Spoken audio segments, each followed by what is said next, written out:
What you're about to see should really alarm you for reasons that we'll demonstrate fully a little bit later. All right, here we go. Here's CNN reporter Susan Rosjan providing the kind of unbiased, no-bull reporting that CNN prides itself on. You know, what is this supposed to mean? What do you mean by that?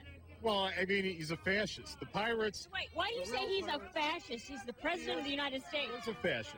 Do you realize how offensive that is? I think he's a fascist. Okay, stop right there for a second. Look, my understanding was that reporters were supposed to report the news, not offer their opinions on it. But I will say this, it is appropriate to get upset about comparing the President of the United States to Adolf Hitler. To do so not only denigrates the president, a democratically elected official, to the level of one of history's greatest monsters, it also does something much, much worse. It trivializes the horror of what Adolf Hitler actually did, which is to brutally murder 6 million Jews in gas chambers and plunge the world into the second greatest disaster it has ever seen. 50 million or more people dead in World War II, second only, of course, to the 100 million plus killed by various communist regimes throughout the 20th century. So, while supposedly objective journalists shouldn't be offering their opinions on anything, if you're going to get upset about something, at least it should be something really offensive, like comparing the president to Adolf Hitler. Now, as it turns out, Susan had once before confronted this vile practice. Thanks to newsbusters.org, we can get her take on it in this voiceover report from 2006. They and their teachers say more money is needed to fix the levees, and they hope the president would stop by after his meeting with business leaders. But while a lookalike showed up with a wad of cash, Mr. Bush did not. Did you get that? Her quote was, "While a lookalike showed up with a wad of cash, Mr. Bush did not." So we have a giant papier-mâché head of George Bush with devil horns, a Hitler mustache, and a Hitler haircut, and that's a lookalike. But somebody says that President Obama is Hitler, and you get... Why be so hard on the president of the United States, though, with such an offensive message? So why the difference in the selective outrage? Well, one of these presidents she voted for personally, and the other one she personally despises. And that's what determines what gets on the air, and that's what determines what makes up the narrative, her personal belief system. Now watch as Susan Rosjan takes her professional, utterly unbiased, no-bull, just-the-facts attitude to another gentleman who is exercising the dissent that the left has told us this whole time is the highest form of patriotism. Okay, let's see, you're here with your 2-year-old, and you're already in debt. Why are you here today, sir? Because I hear a president say that he believed in what Lincoln stood for. Lincoln's primary thing was he believed that people had the right to liberty and they had the right... Sir, what does this have to do with taxes? What does this have to do with your taxes? Do you realize that you're eligible for a $400 credit? Finish my point. Okay, I want to stop for a second. Did you hear her trying to sell this stimulus package to this poor, ignorant, non-network journalist Rube in the yellow shirt who dares worry about this generational theft? She's basically saying to him, you're getting $400 in exchange for this unprecedented banditry, you knuckle-dragging idiot. What more do you trailer park living right-wing extremists want? Did you know that the state of Lincoln gets $50 billion out of this stimulus? That's $50 billion for this state, sir. Ma'am,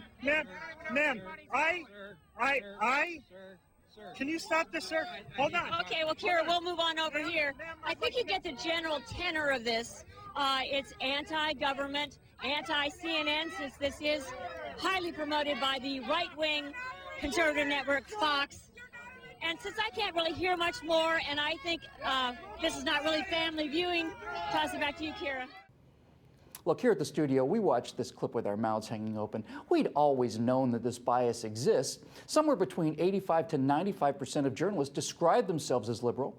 We just don't often get to see it as clearly as this media bias, and it gets worse. Now, by happy chance, one of those angry, bitter, angry, rage-filled, angry average Americans who were at the Tea Party protest happened to have a video camera, and the guys at foundingbloggers.com picked it up.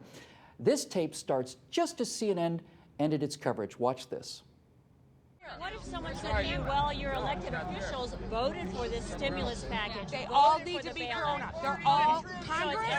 It's not just, this is not just Democrats. It's not Republicans. It's all of them. All of them. It's Congress. Bush voted for all this. Obama voted for all of it. It doesn't really matter to you whether it's Republican or Democrat. Absolutely not. And most people who are here do not believe that it's just the Republicans or just the Democrats. And what group are you with that brought you out here? Hey, you want to hear I'm the a truth? suburban, self-employed woman. I don't have a group. No, I mean, how did you find out about it then? Oh, it's all over the news. It's everyone. We all do. Like online, you know. Oh yeah, it's all over online. everywhere. What do you think the internet is for? Are you trying to play stupid? You know, you really don't need to be so antagonistic. Well, what do you say to that? There's just nothing left to say. And what's wrong with this picture? Well, CNN, here's a little thought for you. Your official bio of Susan Rosjan on the CNN website says she has a bachelor's degree in English from Montana State University. Now, Montana State is a fine school, but next time you guys decide to hire a journalist, you might want to give them one of those little one-page frequently asked question sheets that explain how traditionally you ask the background questions first, and then you do the reporting second. Okay, so look, where's the real harm in all this media bias? Why does it really matter? Well, during the 2004 election between George Bush and John Kerry, Newsweek magazine's Evan Thomas had this to say, quote, "Let's talk a little media bias here. They're going to portray Kerry and Edwards as being young and dynamic and optimistic, and there's going to be this glow about them, a collective glow, the two of them. That's going to be worth maybe 15 points. Now, that was in 2004. Now, even though Evan Thomas talked about Kerry and Edwards as being portrayed as having a glow about them, the media never really fully fell in love with John Kerry. They just gave him 15 points at the polls because they were the media. That's what good liberals do. It's the right thing to do. You know, it's kind of a sense of duty on their part. But, 4 years later, the real deal would emerge. Now, you want to talk about a candidate with a glow that they can really get behind.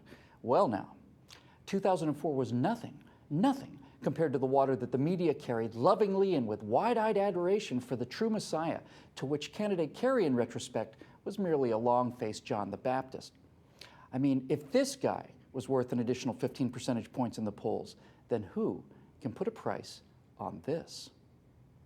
But let's just say that even with the Messiah, the media bias alone, forgetting the throbbing, constant drumbeat from Hollywood, late-night talk shows, the music industry, academia, all the rest, let's just say that Obama has the same benefit of liberal bias that Evan Thomas, in an unguarded moment, was ready to credit to John Kerry. Well, if you take a look at the 2008 electoral map and you remove 15 points of media bias from Barack Obama, you will get this result. Obama carries Vermont with 3 electoral votes, and D.C. with 3 electoral votes, and, well, that's all he carries. That's all he gets.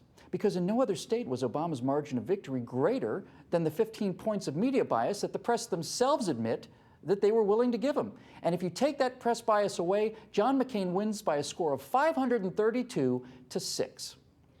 Ladies and gentlemen, we not only have an aristocratic imperial Congress for life that no longer represents the will of the American people, we also have in place of the unbiased, dispassionate watchdogs that they claim to be, a wildly partisan and utterly unethical press corps who decides over cocktails who should win elections and who should lose them, and then prepares the appropriate narrative which they sell to you as unbiased news.